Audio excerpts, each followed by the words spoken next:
Farming in Palampur. Palampur में कृषि या खेती। अब लैंड इज फिक्स्ड, ये हमको बोल रहा है कि जमीन मीन्स जो धरती है, लैंड मीन्स होता है जमीन। तो जमीन जो है वो एक फिक्स है कि इसको इतनी ही मिलेगी, ना ज़्यादा कम ना ज़्यादा ज़्यादा। तो यह चीज़ हमको बताना चाह रहा है।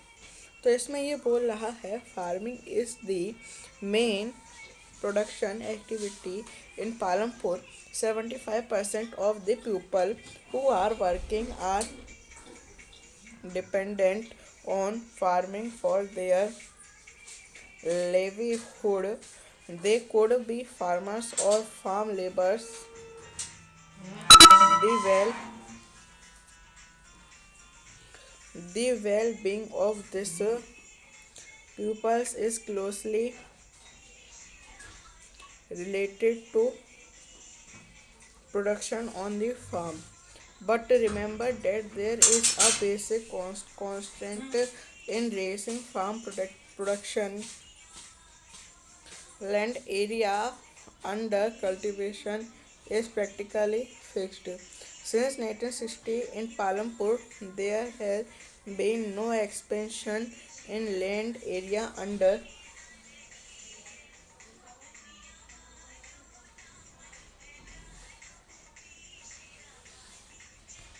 cultivation by them. Some of the vast lands in the village had been converted to cultivated land. There exists no further scope to increase farm production by bringing new land under cultivation. The standard unit measuring land is hectare. Though in the villages you in local unit such as Biga,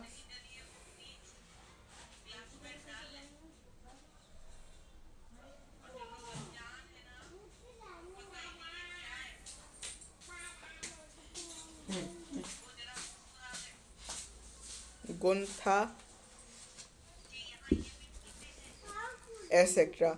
1 hectare equals the area of a square with one side measuring 100 meters. Can you compare the area of a 1 hectare field with the area of your school ground? Palampur में खेत उत्पादन की प्रमुख क्रियाएं हैं। काम करने वालों में 75% लोग अपनी जीविका के लिए खेती पर निर्भर हैं। वे किसान अथवा कृषि श्रमिक हो सकते हैं। इन लोगों का हित खेतों में उत्पादन से जुड़ा हुआ है। लेकिन याद रखिए, कृषि उत्पादन में एक मूलभूत कठिनाई है। खेती में प्रयुक्त भूमि क्षेत्र वस्तुतः स्थिर होता है। पालमपुर में वर्ष 1960 से आज तक जुताई के अंतर्गत सभी क्षेत्रों में कोई विस्तार नहीं हुआ है। उस समय तक गांव की कुछ बंजर भूमि को कृषि योग्य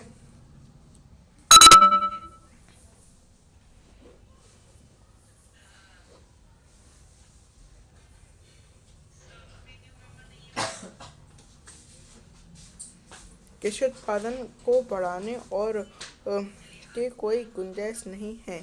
भूमि की मानक इकाई हेक्टेयर है। यद्यपि गांव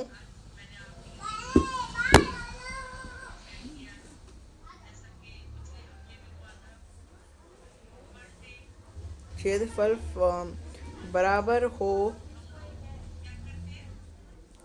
क्या आप एक हेक्टेयर के मैदान के क्षेत्र की तुलना अपने स्कूल के मैदान से कर सकते हैं? दूसरा तरीका है, इस their way one can grow more from the same land. In the kind of crops grown, the facilities available, Palampur will resemble a village of western part of the state of Uttar Pradesh, all land is cultivated in Palampur. No land is left idle during the rainy season Kharif. Farmers grow jowar and bajra. These plants are used as cattle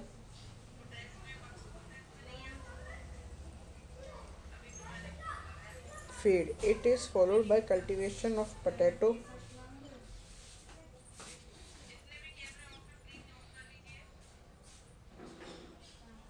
between October to December. In the winter season, Rabi fields are sown with wheat. From the wheat produced, farmers keep enough wheat for the family's consumption and sell the surplus wheat at the market at Raiganj. A part of the land area is also devoted to sugar cane, which is harvested once every year. Sugar cane in its raw form or as jaggery is sold to trader in Shahpur. The main reason why farmers are able to grow three different crops in a year in Palampur is due to the well developed system of irrigation. Electricity come yearly to Palampur. Its major impact was to transform the system of irrigation. Persian wells were till then used by farmers to draw water from the well and irrigated small fields. People saw that the electric current tube wells could irrigate much large areas of land more effectively. The first few tube wells are were installed by the government. Soon, however, farmers started setting up private tube wells as a result. By mid 1970s, the entire cultivated areas of 200 hectares was irrigated.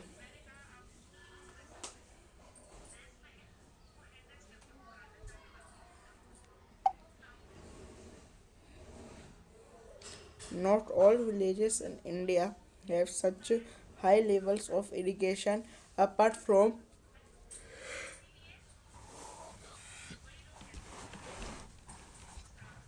Ravine Plains coastal region in our country are well irrigated. In contrast, plateau regions such as the Deccan Plateau have low levels of irrigation of the total cultivated areas in the country. The a little less than 40% is irrigated even today. In the remaining areas, farming is largely dependent of rainfall. To grow more than one crop on a piece of land during the year is known as multiple cropping.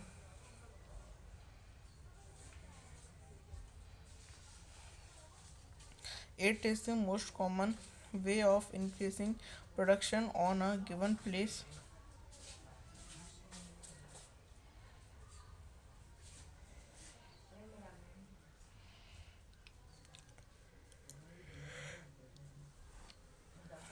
Of land, all farmers in Palampur grow at least two main crops. Many are growing potato as a third crop in the past 15 to 20 years.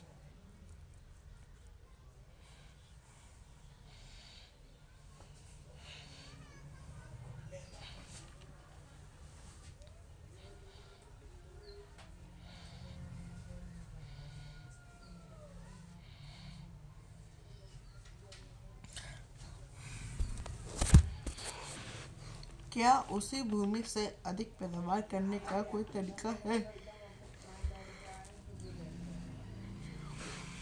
यहाँ जिस प्रकार की फसल पैदा की जाती है और जैसे सुविधाएं उपलब्ध हैं, उन्हें देखते हुए पालमपुर उत्तर प्रदेश के पश्चिमी भाग के गांव की तरह लगता है। पालमपुर के समस्त भूमि पर खेती की जाती है, कोई भूमि बेकार नहीं छोड़ी जाती। बरसात के मौसम खरीफ में किसान ज्वार और बाजरा उगाते हैं। इन पौधों को पशुओं के चारे के लिए में लाया जाता है। इसके बाद अक्टूबर और दिसंबर के बीच आलू की खेती होती है। सर्दी के मौसम रबी में खेतों में गेहूं उगाया जाता है। उत्पादित गेहूं में से परिवार के खाने के लिए रखकर शेष गेहूं किसान रायगंज भी की मंडी में बेच देते हैं। भूमि के एक भाग में गन्ने की खेती भी की जाती है, जिसकी वर्ष में एक बार कटाई होती है। गन्ना अपने कच्चे रूप में या गुड़ के रूप में शाहपुर के व्यापारियों को बेचा जाता है। पालमपुर में एक वर्ष में किसान 3 अलग-अलग फसलें इसलिए पैदा कर पाते हैं क्योंकि वहाँ सिंचाई की सुविकसित व्यवस्था है। पालमपुर में बिजली जल्दी ही आ गई थी। उसका मुख्य प्रभाव यह पड़ा कि सिंचाई की पद्धति ही बदल गई। तब तक किसान कुआं से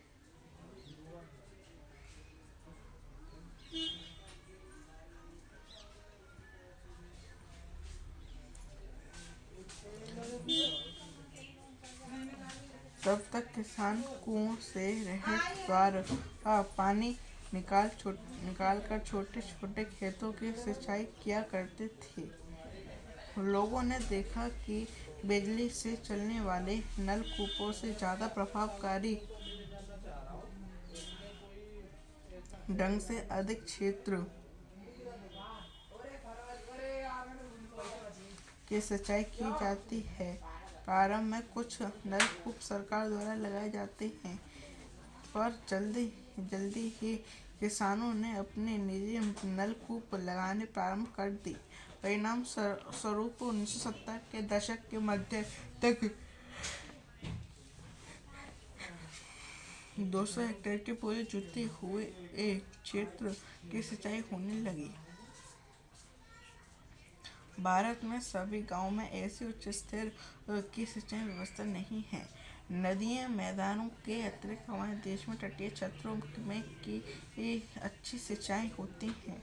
इसके विपरीत पठारी क्षेत्रों जैसे दक्षिणी पठार में सिंचाई कम होती है। देश में आज भी कुल कृषि क्षेत्र के 40% से भी कम क्षेत्र में ही सिंचाई होती है।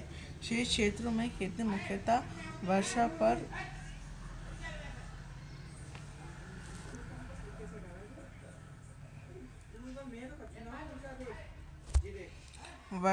पर निर्भर है। एक वर्ष में किसी भूमि पर एक से ज्यादा फसल पैदा करने को